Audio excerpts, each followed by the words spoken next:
तो आइए सबसे पहले आज हम लोग स्टार्ट करेंगे अध्याय 3 का मानव जन्म। ये चैप्टर 3 है क्लास 12 का बायोलॉजी का। और इस लेसन में काफी मोस्ट इम्पोर्टेंट प्रश्न आपके बीच प्रस्तुत किया गया है जो एग्जाम के व्यू से बिल्कुल जबरदस्त प्रश्न है। पार्ट 3 का नाम है मानव जन्म।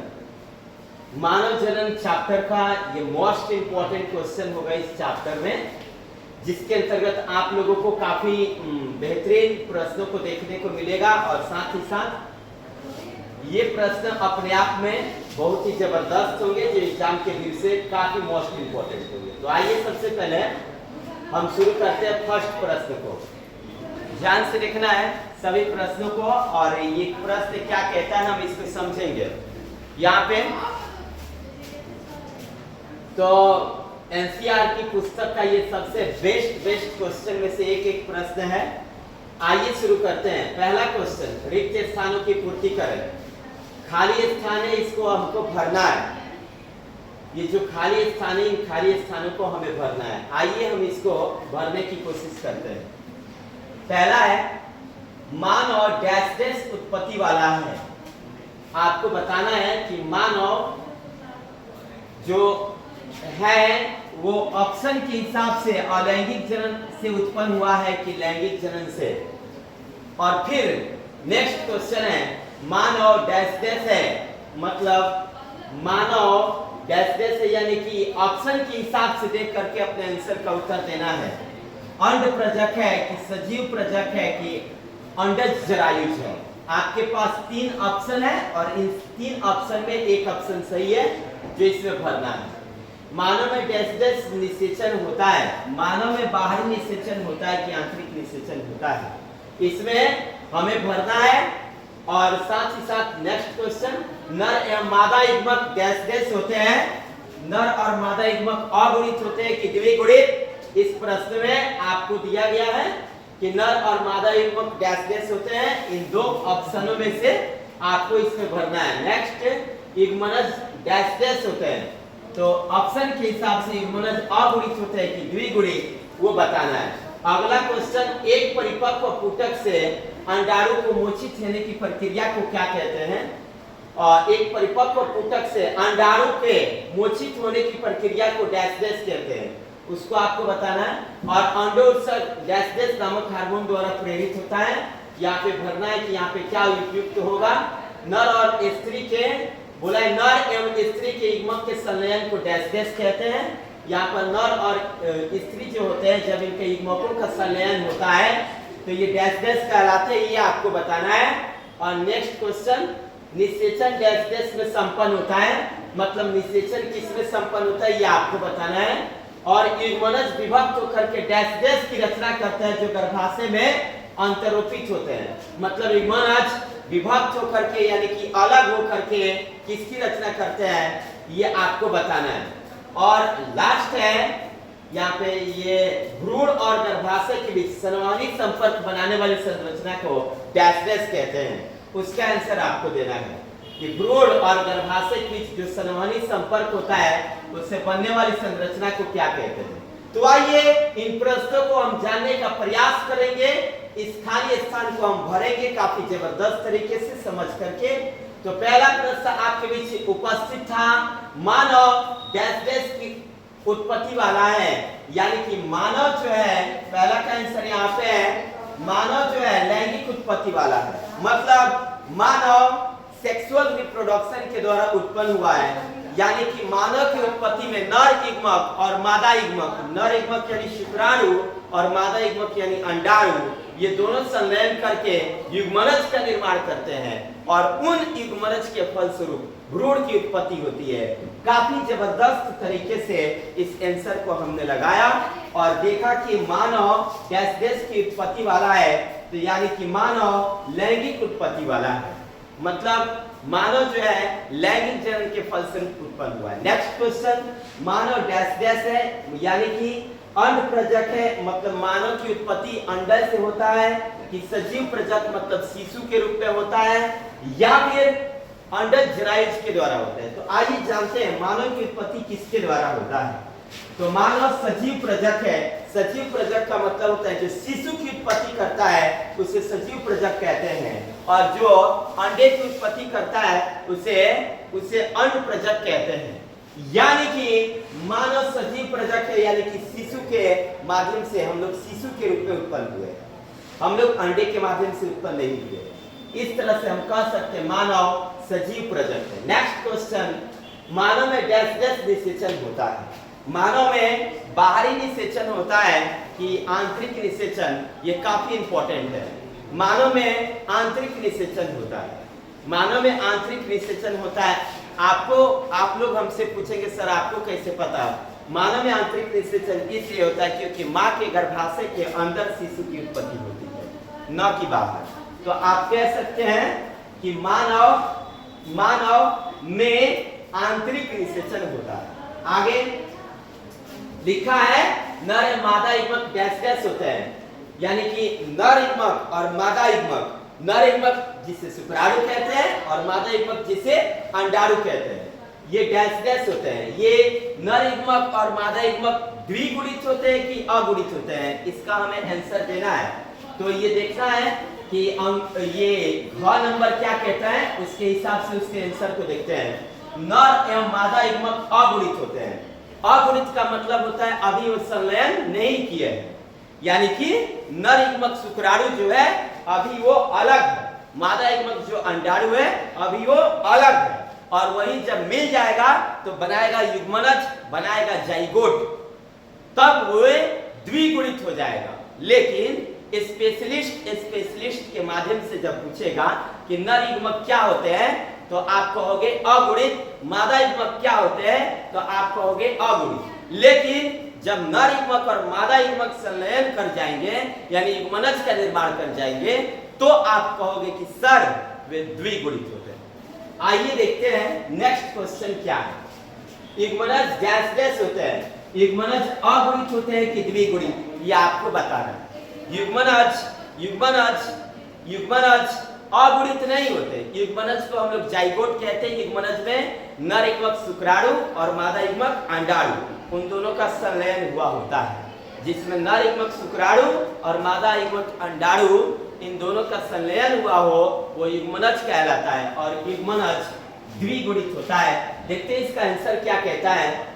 युग्मनज द्विगुणित होता है, अंगों का आंसर होगा युग्मनज डैश डैश होता है, युग्मनज द्विगुणित होता है। नेक्स्ट क्वेश्चन आपके बीच, एक परिपक्व पुटक से अंडाणु के मोचित होने की प्रक्रिया को डैश डैश कहते हैं। मतलब एक परिपक्व पुटक से जो अंडाणु होता है वो मोचित हो जाता है, यानी कि निषेचित हो जाता है, तो उस प्रक्रिया को हम लोग क्या कहते हैं? तो ये कह रहा है एक परिपक्व पुटक से अंडाणु के मोचित होने की प्रक्रिया को अंडोत्सर्ग कहते हैं।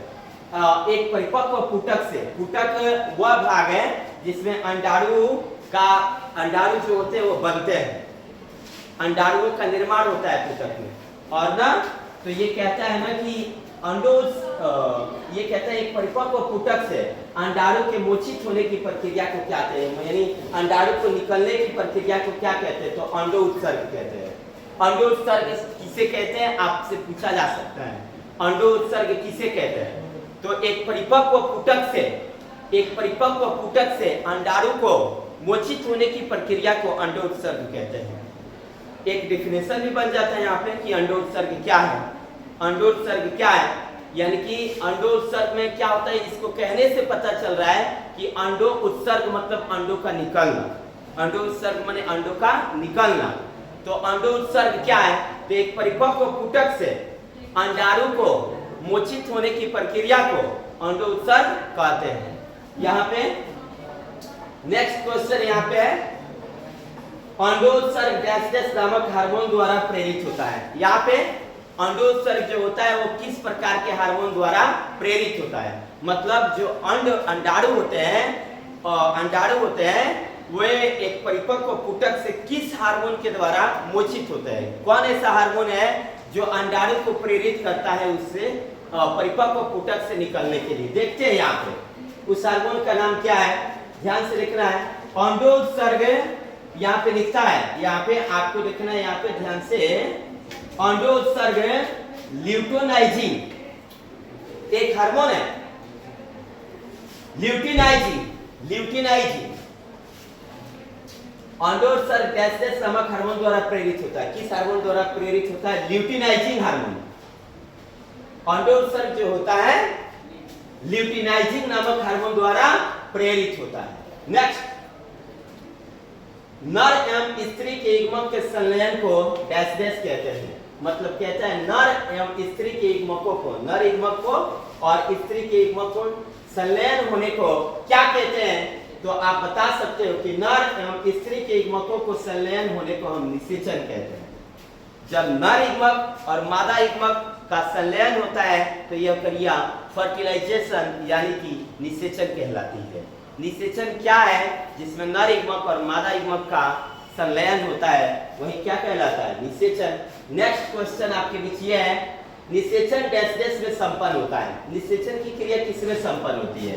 तो आप देख के बता सकते हैं कि निषेचन की क्रिया जो होती है वे निषेचन की क्रिया फैलोपियन नलिका में संपन्न होती है।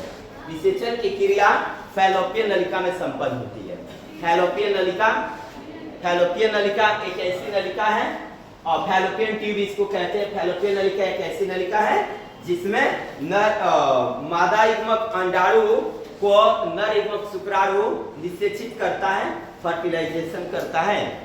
यानी कि आप कह सकते हो कि निषेचन डैश डैश में संपन्न होता है तो निषेचन फैलोपियन नलिका में संपन्न होता है। अगला क्वेश्चन, युग्मनज विभक्त होकर डैश डैश की रचना करता है जो गर्भाशय में अंतरोपित होता है। मतलब युग्मनज यानी कि जाइगोट यानी कि युग्मनज जब विभक्त होता है यानी कि अलग होता है, जब युग्मनज यानी कि जाइगोट जब अलग होता है तो किसकी रचना करता है? आपको बताना है। तो ये यह नंबर था, युग्मनज विभक्त होकर के ब्लास्टोसिस्ट की रचना करता है। युग्मनज जो है वो अलग होकर के ब्लास्टोसिस्ट की रचना करता है जो गर्भाशय में अंतरोपित होता है। तो आपसे पूछा जाए कि युग्मनज विभक्त होकर के किसकी रचना करता है? तो ब्लास्टोसिस्ट का। और एक और क्वेश्चन, ब्लास्टोसिस्ट की रचना किसके फलस्वरूप होती है? तो युग्मनज के विभक्त होने के फलस्वरूप ब्लास्टोसिस्ट की रचना होती है। नेक्स्ट क्वेश्चन आपके बीच ये रहा, भ्रूण और गर्भाशय के बीच संवहनी संपर्क बनाने वाली संरचना को डैश डैश कहते हैं। भ्रूण और गर्भाशय के बीच संवहनी संपर्क जो बनाता है उस संरचना को क्या कहते हैं? तो भ्रूण और गर्भाशय के बीच संवहनी संपर्क बनाने वाली संरचना को अपरा कहते हैं। अपरा या प्लेसेंटा, जिसका बहुत ही महत्वपूर्ण योगदान है। माँ के गर्भाशय में मौजूद शिशु को भोजन कैसे मिलता है? माँ के गर्भाशय में मौजूद शिशु छोटा रहता है, उसका विकास कैसे होता है? हम यूं ही हम लोगों को पता है कि एक माँ जब किसी भोजन को ग्रहण करती है तो बोला जाता है ना कि शिशु को भी भोजन मिल रहा है ना। एक माँ जितना बेस्ट भोजन करेगी वो उसके शिशु पर उसका असर पड़ेगा। इसका मतलब है वो किसके द्वारा संभव है? अपरा या प्लेसेंटा के द्वारा। अपरा या प्लेसेंटा एक ऐसा माध्यम है जिसके माध्यम से माँ के द्वारा किया गया भोजन शिशु को प्राप्त होता है। तो यानी कि ये आप बोल सकते हैं भ्रूण और गर्भाशय के बीच जो संवहनी संपर्क बनाता है उसे अपरा या प्लेसेंटा कहते हैं। अपरा या प्लेसेंटा कहते हैं। हाँ, एक और इम्पोर्टेंट बात याद आती है मुझको, यहाँ पे ध्यान देना है। इम्पोर्टेंट बात में ये कि जब शिशु जन्म लेता है ना तो उसके नाभि में ना एक संरचना निकली हुई होती है, हाँ, जिसको हम लोग के भाषा में उसको नाड़ी कहते हैं, है ना। वो वही भाग ना अपरा या प्लेसेंटा है जो माँ के गर्भाशय से जुड़ा रहता है और उसको उसी नली के माध्यम से समय समय पर भोजन मिलता है। तो आपको समझाया गया यहाँ पे 1 2 3 4 5 6 7 8 9 10 11 प्रश्न। 11 प्रश्न ये अपने आप में काफी इंपॉर्टेंट है जो ऑब्जेक्टिव टाइप है। तो मैं फिर से एक बार आप लोग के बीच रिवीजन करना चाहूंगा, फटाफट देखना है जल्दी से। मानव डैश डैश उत्पत्ति वाला है तो मानव लैंगिक जनन की उत्पत्ति वाला है। मानव डैश डैश है तो मानव सजीव प्रजक है। ऑप्शन के अनुसार आंसर देना है। मानव में डैश डैश निषेचन होता है, मानव में आंतरिक निषेचन होता है। नर और मादा युग्मक डैश डैश होते हैं, नर और मादा युग्मक अगुणित होते हैं। युग्मनज डैश डैश होता है, युग्मनज जो होता है द्विगुणित होता है। और एक परिपक्व पुटक से अंडाणु को मोचित होने की प्रक्रिया को क्या कहते हैं? एक परिपक्व पुटक से अंडाणु को मोचित होने की प्रक्रिया को अंडो उत्सर्ग कहते हैं। और अंडो उत्सर्ग डैश डैश नामक हार्मोन द्वारा प्रेरित होता है। तो अंडो उत्सर्ग जो होता है वो किस नामक हार्मोन द्वारा प्रेरित होता है? तो ल्यूटिनाइजिंग नामक एक हार्मोन है जिसको LH कहते हैं शॉर्ट रूप में, LH। इस हार्मोन के द्वारा प्रेरित होता है। नर एवं स्त्री के युग्मक के संलयन को क्या कहते हैं? तो निषेचन। नर एवं स्त्री के युग्मकों के संलयन को निषेचन कहते हैं। निषेचन डैश डैश में संपन्न होता है। निषेचन की क्रिया फैलोपियन नलिका में संपन्न होती है। और युग्मनज विभक्त होकर के किसकी रचना करता है? तो युग्मनज विभक्त होकर के ब्लास्टोसिस्ट की रचना करता है। और भ्रूण और गर्भाशय के बीच जो संवहनी संपर्क बनाता है उस संरचना को क्या कहते हैं? तो जो भ्रूण और गर्भाशय के बीच जो संवहनी संपर्क बनाता है उस संरचना को हम अपरा या प्लेसेंटा कहते हैं। तो आशा है कि आप लोग इन प्रश्नों को समझ में आया होगा। और नेक्स्ट प्रश्न आपके बीच ये है, 2 नंबर प्रश्न है, पुरुष जनन तंत्र का नामांकित आरेख बनाना है। तो इसको आप लोग ये एग्जाम पेपर में कभी कभी आता है और कई बार आ चुका है। तो इसका चित्र आप लोग बनाना जरूर सीखें। और नेक्स्ट क्वेश्चन, स्त्री जनन तंत्र का ये आरेख खींचना है, इसका भी चित्र बनाना है जो कि काफी इंपॉर्टेंट है, जो 5 नंबर का आता है या फिर कभी कभी 2 नंबर का भी आता है। इसका भी फिगर आप लोगों को बनाना सीखना है। और ये क्वेश्चन 4 नंबर, वृषण तथा अंडाशय के बारे में प्रत्येक को 2-2 मुख्य कार्य बताना है। वृषण के 2 प्रमुख कार्य बताना है और अंडाशय के 2 प्रमुख कार्य बताना है। वृषण के 2 प्रमुख कार्य और अंडाशय का 2 प्रमुख कार्य। तो चलिए हम वृषण का 2 प्रमुख कार्य जानते हैं और अंडाशय का 2 प्रमुख कार्य जानते हैं। तो शुरू करते हैं। वृषण का पहले कार्य जान लें, फिर अंडाशय के कार्य जानेंगे। वृषण में जनन कोशिकाओं से शुक्र जनन द्वारा शुक्राणुओं का निर्माण होता है। वृषण में जनन कोशिकाओं से, वृषण को हम लोग टेस्टिस कहते हैं। ये पुरुष जनन अंग है, ये पुरुष जनन अंग है टेस्टिस। पुरुष जनन अंग को टेस्टिस कहते हैं, यानी कि वृषण कहते हैं। और वृषण में जनन कोशिकाओं से शुक्र जनन द्वारा शुक्राणु का निर्माण होता है, यानी कि शुक्र जनन के माध्यम से शुक्राणुओं का निर्माण होता है। शुक्राणुओं के निर्माण की होने की प्रक्रिया को शुक्र जनन कहते हैं। शुक्र जनन किसे कहते हैं? शुक्राणुओं के निर्माण की वृषण में शुक्राणुओं के निर्माण होने की प्रक्रिया को शुक्र जनन कहते हैं। वृषण में शुक्राणुओं के निर्माण की होने की प्रक्रिया को शुक्र जनन कहते हैं। वृषण की सर्टोली कोशिकाएं शुक्र जनन कोशिकाओं तथा शुक्राणुओं को पोषण करती है। वाह, ये क्वेश्चन अपने आप में काफी इंपॉर्टेंट क्वेश्चन है, सर्टोली कोशिका वाला। ये काफी इंपॉर्टेंट प्रश्न है। कहता है वृषण की सर्टोली कोशिकाएं, वृषण की जो सर्टोली कोशिकाएं होती हैं वो शुक्र जनन कोशिकाओं तथा शुक्राणुओं को पोषण करती है। शुक्र जनन कोशिकाओं और शुक्राणुओं को जो पोषण करती है उसे सर्टोली कोशिका कहते हैं। वृषण की जो सर्टोली कोशिका होती है वो शुक्र जनन कोशिकाओं को और शुक्राणु जितने भी होते हैं उनको वो पोषण करती है। अगला है, वृषण की अंतराली कोशिकाओं से एंड्रोजन यानी कि टेस्टोस्टेरोन हार्मोन स्रावित होता है। ये द्वितीयक लैंगिक लक्षणों के विकास को प्रेरित करता है। वृषण से, ये जो बोला है, वृषण के अंतराली कोशिकाओं से एंड्रोजन यानी कि टेस्टोस्टेरोन नामक हार्मोन स्रावित होता है, जो द्वितीयक लैंगिक लक्षणों को विकास को प्रेरित करता है। तो ये एंड्रोजन और टेस्टोस्टेरोन एक ऐसा हार्मोन है जो मनुष्य के शरीर में यानी पुरुषों के शरीर में, पुरुष के शरीर में, स्त्रियों के शरीर में ये अलग होता है, पुरुषों के शरीर में ये अलग होता है हार्मोन। स्त्री हार्मोन अलग है और पुरुष हार्मोन अलग है। इसी हार्मोन के द्वारा हम लोग के शरीर में अनेक प्रकार के बदलाव देखने को मिलते हैं। और इस हार्मोन को इस ऑब्जेक्टिव में भी कभी कभी प्रश्न पूछ लिया जाता है कि निम्नलिखित में कौन पुरुष हार्मोन है? तो टेस्टोस्टेरोन या एंड्रोजन? एंड्रोजन टेस्टोस्टेरोन और एंड्रोजन जो है वो पुरुष हार्मोन है। ये एग्जाम के व्यू से काफी इंपॉर्टेंट प्रश्न होता है ऑब्जेक्टिव के लिए। तो इस प्रश्न को आप लोग को ऐसे तो 3 स्टेप आप लोग को याद रखना ही है। साथ ही में इसको ये ऑब्जेक्टिव टाइप है तो इसको भी याद रखना है। फिर से हम बता रहे थे वृषण का कार्य, वृषण का कार्य।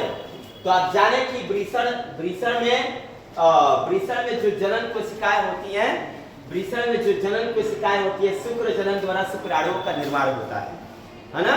शुक्र जनन द्वारा, वृषण में शुक्र जनन द्वारा शुक्राणुओं का निर्माण होता है। पहला, वृषण में शुक्र जनन द्वारा शुक्राणुओं का निर्माण होता है, पहला कंफर्म हुआ।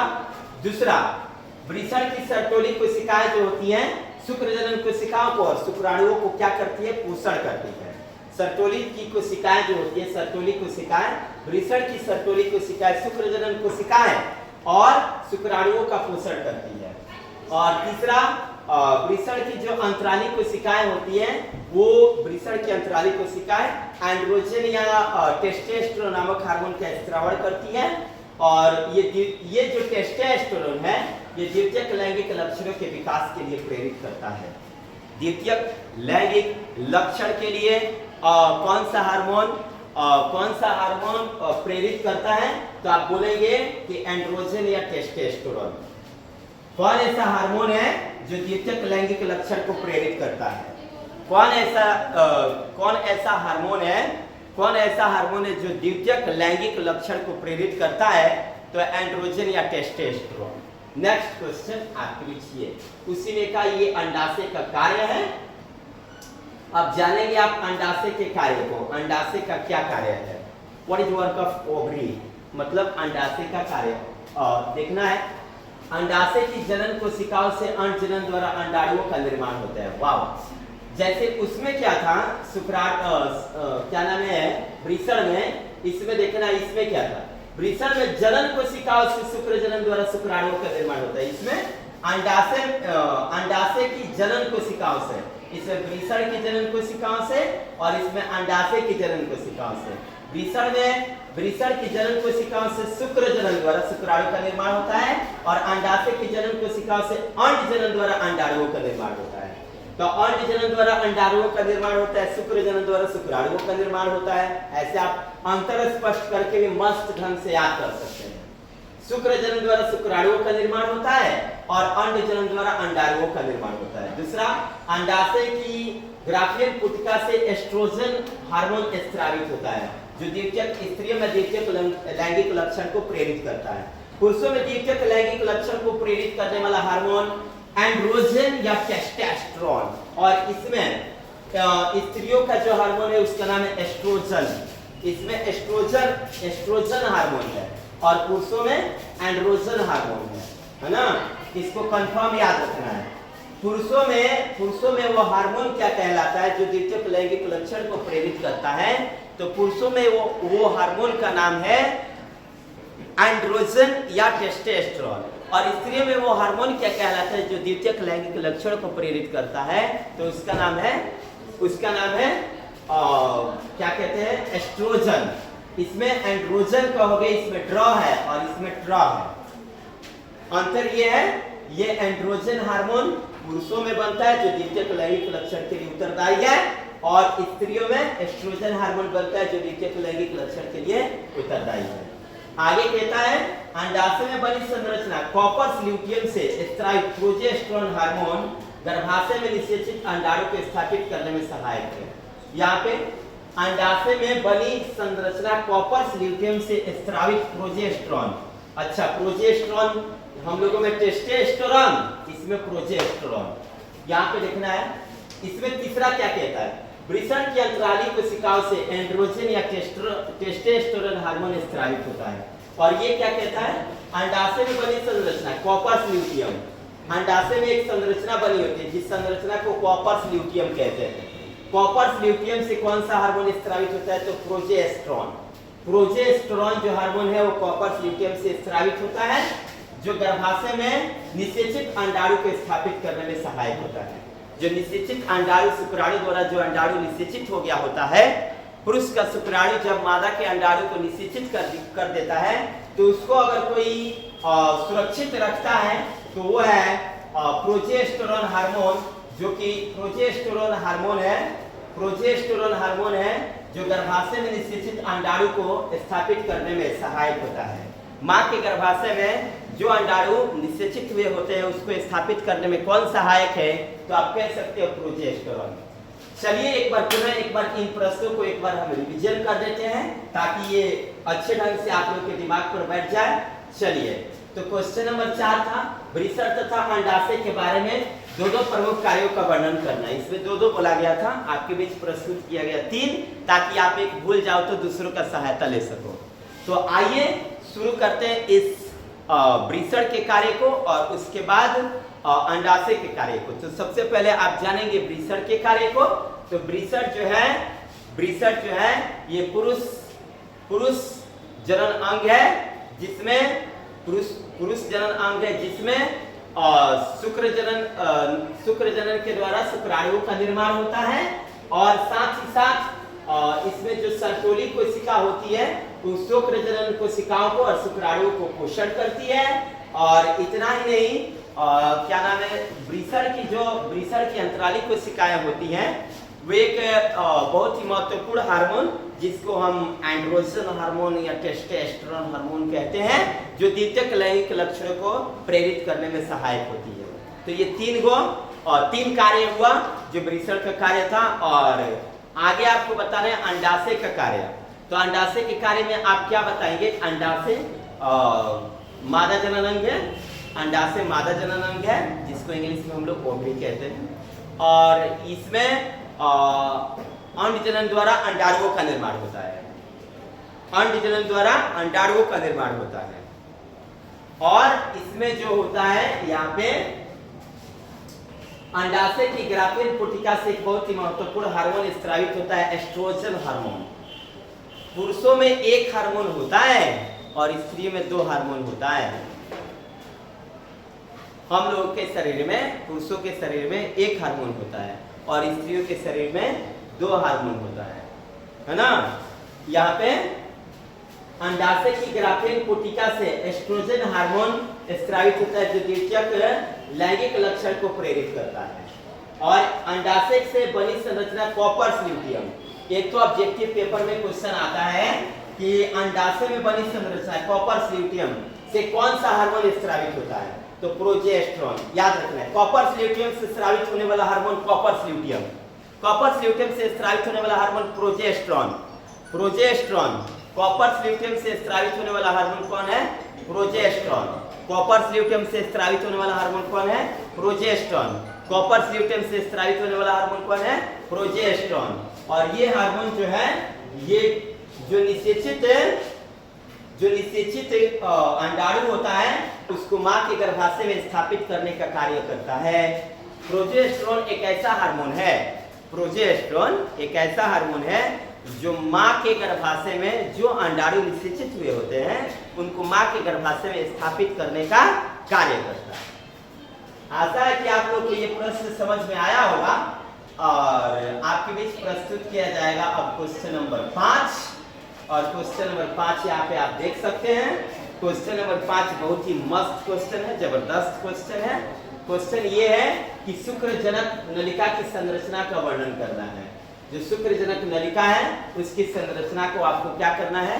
वर्णन करना है। उस नलिका के बारे में आपको क्या करना है? बताना है कि वो कैसे कैसे बना है। तो आइए स्टार्ट करते हैं इस प्रश्न को। शुक्रजनक नलिका, तीर के निशान देके लिखेंगे। वृषण का निर्माण अनेक पालियों से होता है। कहता है ये जो वृषण होता है यानी टेस्टिस जो होता है उसका निर्माण अनेक पालियों से होता है। अनेक पालियों का मतलब होता है अनेक हिस्सों से होता है, जिनमें से प्रत्येक में 1 से 3 शुक्रजनक नलिकाएं पाई जाती हैं। कहता है कि वृषण का निर्माण अनेक पालियों से होता है और इस प्रत्येक पाली में 1 से 3 शुक्रजनक नलिकाएं पाई जाती है। शुक्रजनक नलिकाओं के बाहर संयोजी ऊतक में स्थान पर अंतराली कोशिकाएं के समूह स्थित होते हैं। इन्हें लैडिंग कोशिकाएं भी कहते हैं। ये वाला प्रश्न यहाँ पे, ये जो लैडिंग कोशिकाएं हैं, काफी मस्त टॉपिक है लैडिंग कोशिकाओं का। उसको हम पुनः एक बार फिर से रिपीट करने जा रहे हैं। आप लोग को ध्यान से समझना है, हम समझा रहे हैं, ध्यान से समझना है। वृषण का निर्माण अनेक पालियों से होता है। मनुष्य के शरीर में मौजूद वृषण जो पुरुष जनन अंग है, जो पुरुष जनन अंग है, ये जो वृषण है, इसका निर्माण जो होता है अनेक पालियों से हुआ होता है, जिसमें से प्रत्येक में 1 से 3 शुक्रजनक नलिकाएं पाई जाती हैं। प्रत्येक पाली में 1 से 3 शुक्रजनक नलिका होती है। शुक्रजनक नलिका जिसमें उस नलिका में शुक्राणुओं का क्या होता है, निर्माण होता है। तो शुक्रजनक नलिका में 1 से 3 शुक्रजनक नलिकाएं पाई जाती हैं।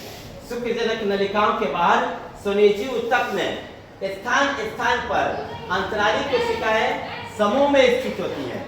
ये अंतराली कोशिकाएं समूह में स्थित होती हैं, जिन्हें लेडिंग कोशिकाएं कहते हैं। जब अंतराली कोशिकाएं अलग अलग स्थानों पर समूह में स्थित हो, जब अंतराली कोशिकाएं अलग अलग स्थान पर समूह में स्थित हो, तो उसे हम लेडिंग कोशिकाएं कहते हैं। जब अंतराली कोशिकाएं अलग अलग स्थान पर समूह में स्थित हो, तो उसे हम क्या कहते हैं, लेडिंग कोशिकाएं कहते हैं। आइए,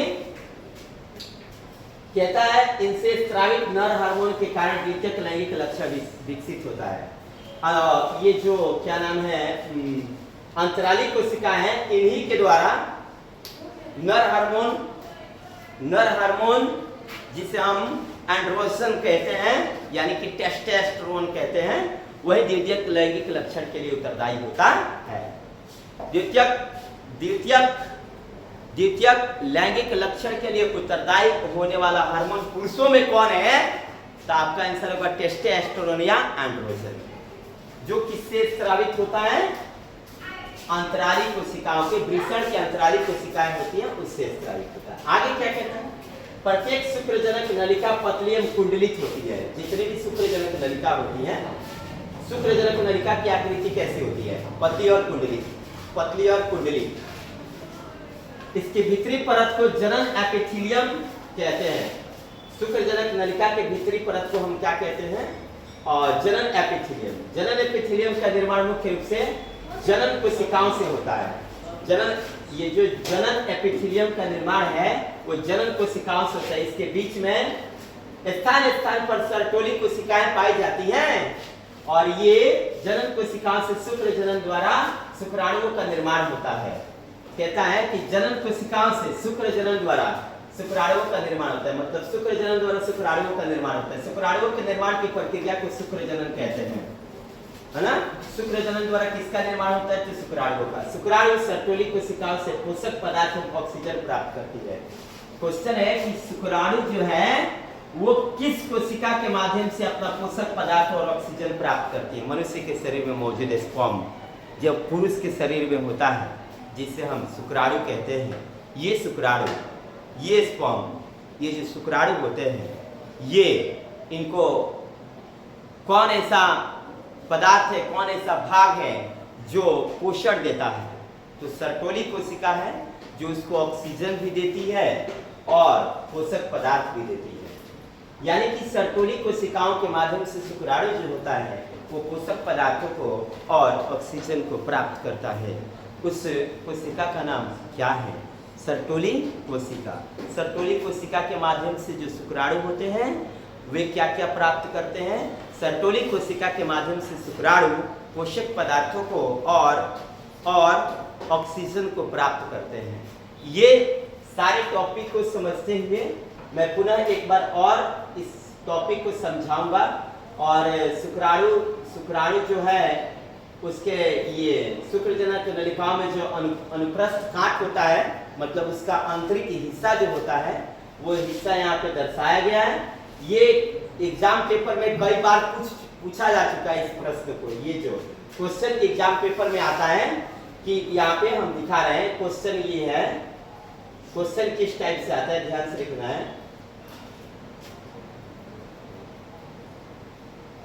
क्वेश्चन, शुक्रजनक नलिकाओं के अनुप्रस्थ काट का आरेखीय चित्र और एक भाग का वर्धित चित्र। ये जो अनुप्रस्थ काट है इसके आंतरिक भाग है, और ये जो है एक भाग का वर्धित चित्र है, मतलब एक अलग भाग को, इसी में के भाग को दर्शाया गया है। तो ये चित्र, ये दोनों चित्र जो है अपने आप में काफी मोस्ट इम्पोर्टेंट है, जो एग्जाम के व्यू से काफी ज्यादा और इम्पोर्टेंट रखा गया है। ये क्वेश्चन, ये जो क्वेश्चन मैंने बताया और इसका आरेख खींचने का, ये एग्जाम पेपर में आता है। तो चलिए एक बार पुनः इस प्रश्न को एक बार और समझ लेते हैं ताकि ये आपको कंफर्म हो जाए। चलिए ध्यान से देखना है, सबको ये तैयार है, ध्यान देना है प्रश्न पर।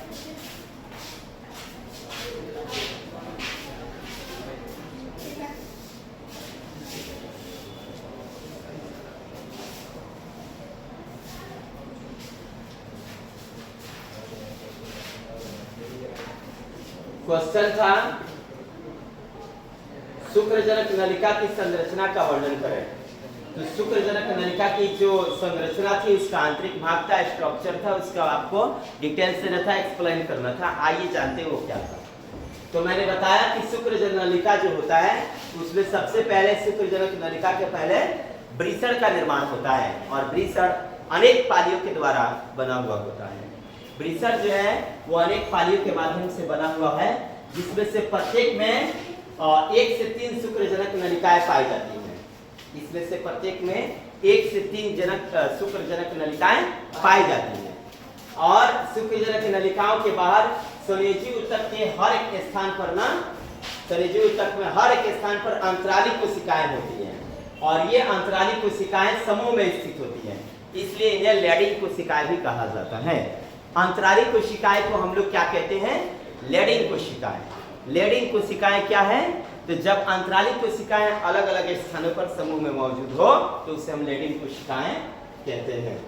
और इनसे स्रावित होने वाला जो हार्मोन है वो नर हार्मोन है, जो द्वितीयक लैंगिक लक्षण को प्रेरित करता है। द्वितीयक लैंगिक लक्षण को प्रेरित करने वाला हार्मोन एंड्रोजन हार्मोन है, जिसे टेस्टोस्टेरोन के नाम से भी जाना जाता है। ये टेस्टोस्टेरोन हार्मोन यानी कि एंड्रोजन हार्मोन अंतराली कोशिकाओं से निकले हुए होते हैं और ये द्वितीयक लैंगिक लक्षण को विकसित करते हैं। प्रत्येक शुक्रजनक नलिका पतली और कुंडली होती है। यहाँ पे बताना है प्रत्येक जितने भी शुक्रजनक नलिका होती है वो पतली और कुंडलित होती है। इसके भीतरी परत को जनन एपिथेलियम कहा जाता है। इसके भीतरी परत को जनन एपिथेलियम कहा जाता है। शुक्रजनक नलिका के भीतरी परत को क्या कहा जाता है? जनन एपिथेलियम। शुक्रजनक नलिका के भीतरी परत को जनन एपिथेलियम कहा जाता है ना। और जनन एपिथेलियम का निर्माण मुख्य रूप से जनन कोशिकाओं से होता है। वाह, एक और टॉपिक बनता है कि ये जो जनन एपिथेलियम है, इसका निर्माण किसके माध्यम से होता है? तो जनन एपिथेलियम का निर्माण जनन कोशिकाओं से होता है। जनन एपिथेलियम का निर्माण किससे होता है? जनन कोशिकाओं से। जनन एपिथेलियम का निर्माण किससे होता है? जनन कोशिकाओं से। एग्जाम के व्यू से ये एक ऑब्जेक्टिव के लिए काफी इंपॉर्टेंट प्रश्न है। जनन एपिथेलियम का निर्माण किससे होता है? जनन एपिथेलियम का निर्माण किससे होता है? तो जनन कोशिकाओं से। और इसके बीच स्थान पर सर्टोली कोशिकाएं पाई जाती हैं और जनन कोशिकाओं से शुक्रजनन द्वारा शुक्राणुओं का निर्माण होता है और शुक्राणु सर्टोली कोशिका से पोषक पदार्थ और ऑक्सीजन प्राप्त करते हैं। तो आपसे जब पूछा जाए कि शुक्राणु जो होते हैं वो पोषक पदार्थ कहाँ से लेते हैं और ऑक्सीजन कहाँ से लेते हैं? तो सर्टोली कोशिका से। उसमें पाई जाती है सर्टोली कोशिका, जो अपनी महत्वपूर्ण भूमिका अदा करती है। सर्टोली कोशिका के माध्यम से पोषक पदार्थ को और ऑक्सीजन को प्राप्त किया जाता है शुक्राणु के द्वारा। बस, तो ये प्रश्न काफी इंपॉर्टेंट प्रश्न था और आपके बीच इस प्रश्न को रखा गया था और ये प्रश्न एग्जाम में 2 से 3 बार पूछ चुका है और आशा है कि मतलब ये प्रश्न एग्जाम में आए। इसके अंतर्गत जितनी भी बातें हैं वो बातें अपने आप में महत्वपूर्ण है। उन बातों को ध्यान से पढ़ना है, समझना है, जानना है। ये जो बातें हैं ये ऑब्जेक्टिव के व्यू से काफी इंपॉर्टेंट बात है। आइए चलते हैं, चित्र जरूर बनाना इसका। 6 नंबर क्वेश्चन है, शुक्रजनन क्या है? शुक्रजनन क्या है और शुक्रजनन की प्रक्रिया का वर्णन करना है। शुक्रजनन क्या है? 6 नंबर क्वेश्चन है, शुक्रजनन क्या है? तो इस शॉर्ट रूप में हम बोल सकते हैं कि शुक्राणुओं के निर्माण की प्रक्रिया को हम शुक्रजनन कहते हैं। शुक्राणुओं के निर्माण की प्रक्रिया को हम शुक्रजनन कहते हैं। ये कहता है ध्यान देना है शुक्र जनन को। ये क्या कहते हैं, ध्यान से समझना है इसको। वृषण में शुक्राणुओं के निर्माण की प्रक्रिया को शुक्र जनन कहते हैं। यानी कि टेस्टिस में, यहाँ पे टेस्टिस में शुक्राणुओं का निर्माण होता है, स्पर्म का निर्माण होता है, उसी को प्रक्रिया को हम शुक्र जनन कहते हैं। तो ये जो शुक्र जनन है, आपसे पूछे कि शुक्र जनन क्या है, तो आप प्यार से बोलना कि वृषण में शुक्राणुओं के निर्माण की प्रक्रिया को हम क्या कहते हैं, शुक्र जनन कहते हैं। आगे कहता है शुक्राणुओं का निर्माण किशोरावस्था के समय शुरू हो जाता है। शुक्राणुओं का जो निर्माण है वो किशोरावस्था के समय से क्या हो जाता है, शुरू हो जाता है। ये कहता है यह प्रक्रिया लैंगिक हार्मोन द्वारा प्रभावित होती है। यह प्रक्रिया लैंगिक हार्मोन द्वारा प्रभावित होती है। लैंगिक हार्मोन कौन कौन सा है, GnRH, LH और FSH और एंड्रोजन। ये हार्मोन ऐसे हार्मोन है जिसके द्वारा शुक्र जनन जो होता है, शुक्र जनन जो होता है उसका निर्माण जो होता है वो प्रभावित निर्माण होता है और प्रभावित भी होता है। तो आइए जानते हैं पुनः एक बार और इसको, शुक्र जनन को। ध्यान देना है शुक्र जनन क्या है, शुक्र जनन क्या है। तो आप बोल सकते हैं कि वृषण में शुक्राणुओं के निर्माण की प्रक्रिया को शुक्र जनन कहते हैं। वृषण में शुक्राणुओं का निर्माण शुक्र जनन द्वारा होता है। यानी कि वृषण में शुक्राणुओं के निर्माण की प्रक्रिया को शुक्र जनन कहते हैं। शुक्र जनन द्वारा वृषण के निर्माण की प्रक्रिया को हम शुक्र जनन कहते हैं। शुक्राणुओं को जो निर्माण होता है वो किशोरावस्था से शुरू हो जाता है और यह प्रक्रिया लैंगिक हार्मोन द्वारा प्रभावित होती है और इसके 3 चरण हैं। 3 चरण में इसका विकास होता है। आइए जानते हैं इन तीनों चरण को। पहला चरण गुणन अवस्था, दूसरा वृद्धावस्था और तीसरा परिपक्वन अवस्था। ये 3 अवस्थाओं को हम जानेंगे। ये जो शुक्र जनन है, बताया गया आप लोगों को कि शुक्र जनन प्रक्रिया को 3 चरणों में बांटा गया है। यानी कि शुक्र जनन की जो प्रक्रिया है वो 3 चरणों में बांट करके उसकी प्रक्रिया को हम क्या करेंगे, अध्ययन करेंगे। तो आइए पहली प्रक्रिया को हम जानते हैं, गुणन प्रवस्था। गुणन प्रवस्था में क्या होता है हम समझेंगे। शुक्रजनक नलिकाओं की जनन एपिथेलियम की कोशिकाओं में समसूत्री विभाजन द्वारा शुक्राणु जनन कोशिका का निर्माण होता है। ये कोशिकाएं द्विगुणित होती हैं। क्या कहता है गुणन प्रवस्था में, ध्यान से लिखना है। गुणन प्रवस्था में क्या होता है, मल्टीप्लाइकेशन फेज में क्या होता है, ध्यान से लिखना है।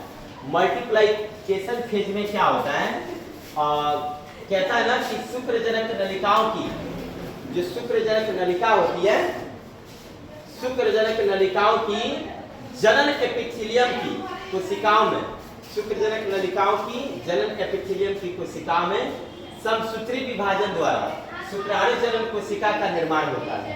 शुक्राणु जनन कोशिका का निर्माण किसके द्वारा होता है, तो शुक्रजनक नलिकाओं की जनन एपिथेलियम की कोशिका में समसूत्री विभाजन द्वारा शुक्राणु जनन कोशिकाओं का क्या होता है, निर्माण होता है। ये कोशिकाएं द्विगुणित होती हैं।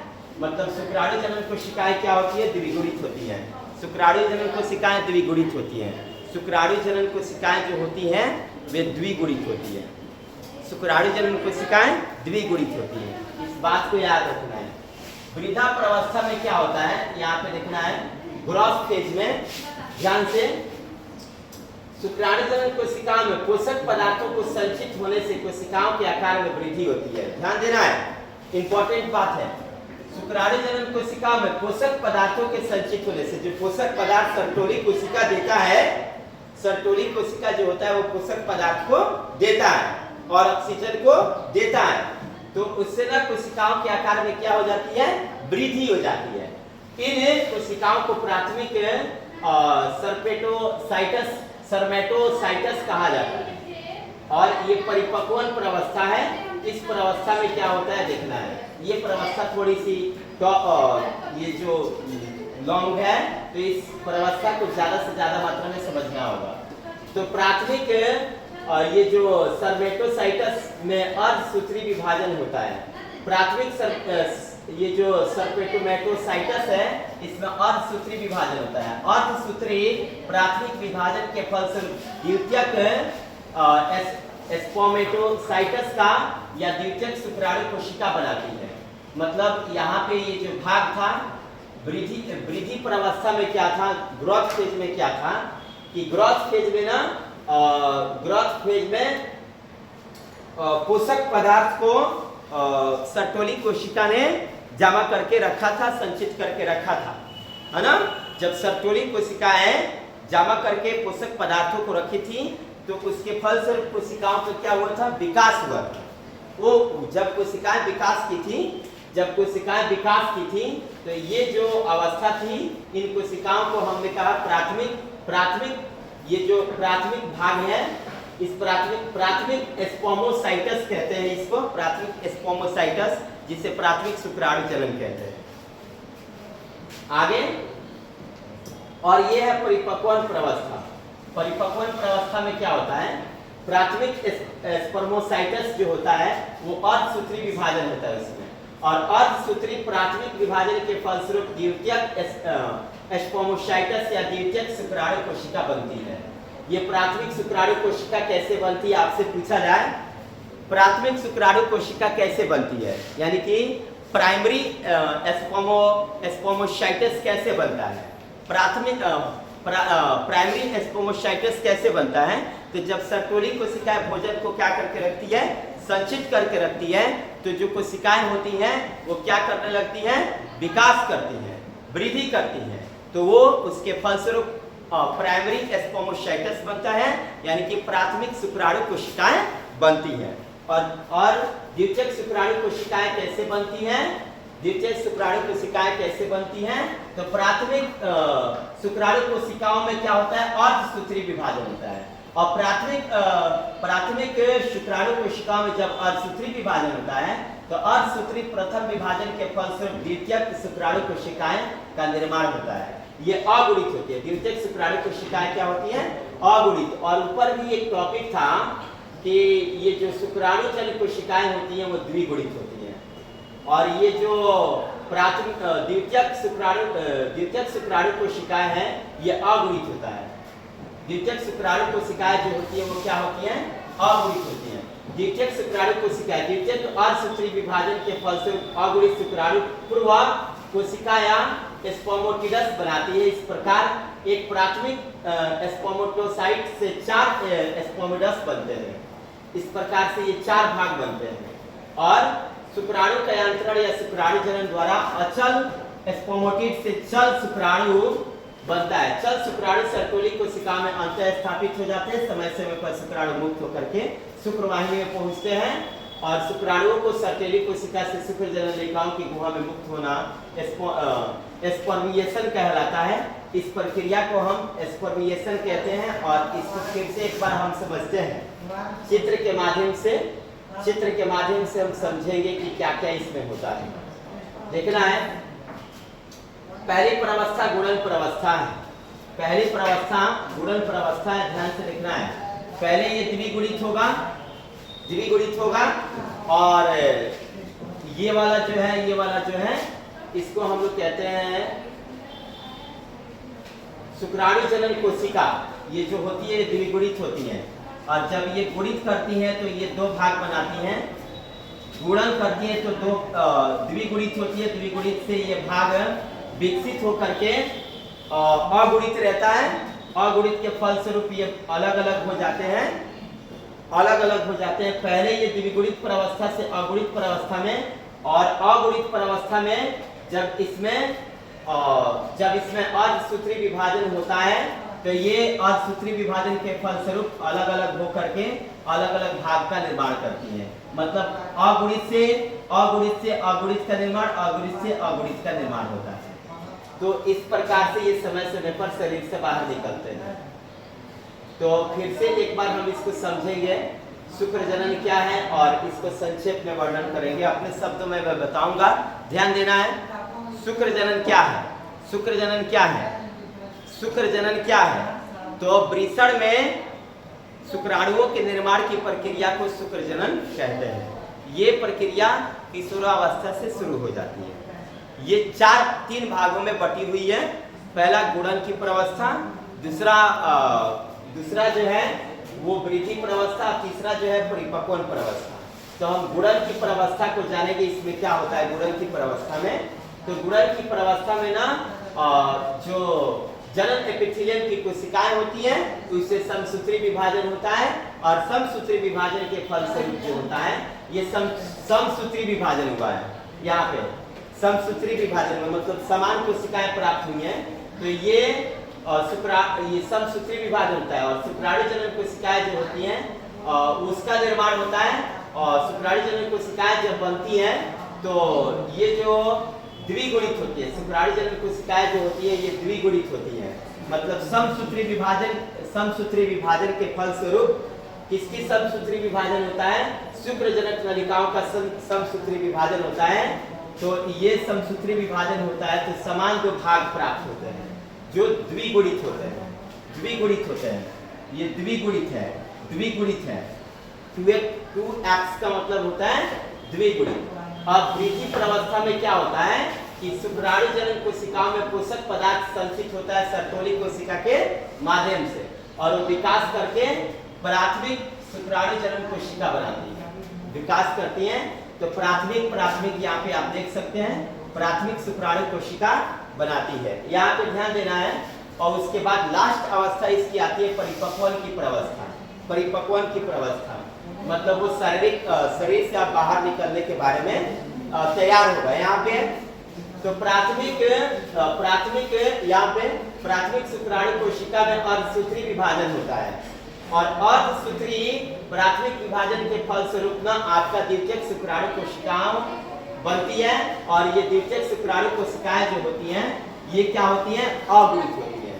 द्वितीयक शुक्राणु कोशिकाएं अगुणित होती हैं। यहाँ पे द्वितीयक शुक्राणु कोशिकाएं द्वितीयक अर्धसूत्री विभाजन के फलस्वरूप अगुणित शुक्राणु पूर्व कोशिका यहाँ स्पर्मेटिडस बनाती है। इस प्रकार एक प्राथमिक स्पर्मेटोसाइटस 4 स्पर्मेटिडस का निर्माण होता है, 4 स्पर्मेटिडस का निर्माण होता है। यहाँ पे 4 स्पर्मेटिडस का क्या होता है, निर्माण होता है। यहाँ तक आप बोल सकते हैं, लेकिन इसके आगे ना आपको बताया है कि शुक्राणु कयांतरण या शुक्राणु जनन में इसके द्वारा अचल स्पर्मेटिड से चल शुक्राणु बनता है, और चल शुक्राणु सर्तोली कोशिका में अंतः स्थापित हो जाते हैं। समय समय पर शुक्राणु मुक्त होकर के शुक्रवाहिनी में पहुंचते हैं, और शुक्राणुओं को सर्तोली कोशिका से शुक्रजनन नलिकाओं की गुहा में मुक्त होना ये स्पर्मोएशन कहलाता है। आप इस भाग को शुक्रजनन क्या है, इस भाग को आराम से डिफिनेशन लिखना है, और इसके जो भाग है जिनका वर्णन करना है आराम से गुणन प्रवस्था को लिखना है, और वृद्धि प्रवस्था को लिखना है, और परिपक्वन प्रवस्था में यहाँ तक लिखना है। परिपक्वन प्रवस्था में यहाँ तक। अगर इसके आगे भी आप लिखना चाहते हैं तो कोई दिक्कत नहीं है। इसके आगे ना परिपक्वन प्रवस्था से ये प्रवस्था बताया है कि कैसे है वो अब शरीर से बाहर निकलेगा। नेक्स्ट क्वेश्चन आपके बीच ये है, शुक्र जनन की प्रक्रिया में नियमन के शामिल हार्मोनों का नाम बताइए। अच्छा, शुक्र जनन प्रक्रिया में जो हार्मोन भाग लेते हैं, जो सक्रिय हार्मोन होते हैं जो शुक्र जनन नलिका में अपनी भूमिका निभाते हैं, शुक्र जनन में अपनी भूमिका निभाते हैं। शुक्र जनन में जो हार्मोन अपनी भूमिका निभाते हैं वो कौन कौन सा हार्मोन है, तो देखना है। शुक्र जनन नलिका में भूमिका निभाने वाले हार्मोन ये लिखा है गोनेटोट्रोपिन रिलीजिंग हार्मोन। क्या लिखा है, गोनेडोट्रोपिन रिलीजिंग हार्मोन, और पिंडकर हार्मोन, और कुटक दीपक हार्मोन, और एंड्रोजेंस हार्मोन। इसको मैं एक बार और पढ़ता हूँ, देखना है। शुक्र जनन की प्रक्रिया में नियमन में शामिल हार्मोनों का नाम बताना है, यानी कि शुक्र जनन प्रक्रिया में जो हार्मोन सक्रिय होते हैं जो भूमिका निभाते हैं उनका नाम बताना है। पहला ये लिखा है gonadotropin releasing hormone, gonadotropin releasing hormone, gonadotropin releasing hormone, gonadotropin releasing hormone, gonadotropin releasing hormone, पिंडकर हार्मोन, और पुटको दीपक हार्मोन, और एंड्रोजेंस हार्मोन। ये हार्मोन जो है ये शुक्र जनन प्रक्रिया में अदा करने वाले, भूमिका निभाने वाले हार्मोन हैं। और अगला क्वेश्चन ये है, शुक्र जनन एवं वीर्य सेचन को परिभाषित करें। शुक्र जनन क्या है और वीर्य सेचन क्या है? तो शुक्र जनन में क्या होता है कि आप लोग को पता है कि शुक्राणुओं के निर्माण की प्रक्रिया को हम क्या कहते हैं? शुक्र जनन कहते हैं। शुक्र जनन तो ये डिफिनेशन आसान है, लेकिन फिर भी देखते हैं ये क्या बोला है। गोल अचल स्पर्मेटिडस के चल शुक्राणुओं में बदलने की प्रक्रिया को शुक्राणु जनन या शुक्राणु कयांत्रण कहते हैं। शुक्राणु जनन या शुक्राणु कयांत्रण क्या है? वृषण में शुक्राणुओं के निर्माण की प्रक्रिया को शुक्राणु जनन या शुक्राणु कयांत्रण कहते हैं। वृषण में शुक्राणुओं के निर्माण की प्रक्रिया को शुक्राणु जनन या शुक्राणु कयांत्रण कहते हैं। और वीर्य सेचन क्या है? तो शुक्राणु कयांत्रण के बाद मुक्त शुक्राणुओं के शीर्ष सर्टोरी कोशिकाओं में अंतः स्थापित हो जाते हैं।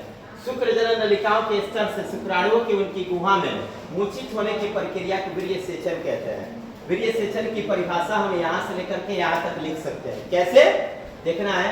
शुक्र जनन नलिकाओं के स्तर से जो शुक्रजनक नलिकाएं होती हैं, शुक्रजनक नलिकाओं के स्तर से शुक्राणुओं के उनकी गुहा में, यहाँ पे शुक्रजनक नलिकाओं के स्तर से जो शुक्रजनक नलिकाओं का स्तर होता है उसे शुक्राणुओं की उनकी गुहा में मूर्छित होने की प्रक्रिया को वीर्य सेचन कहते हैं।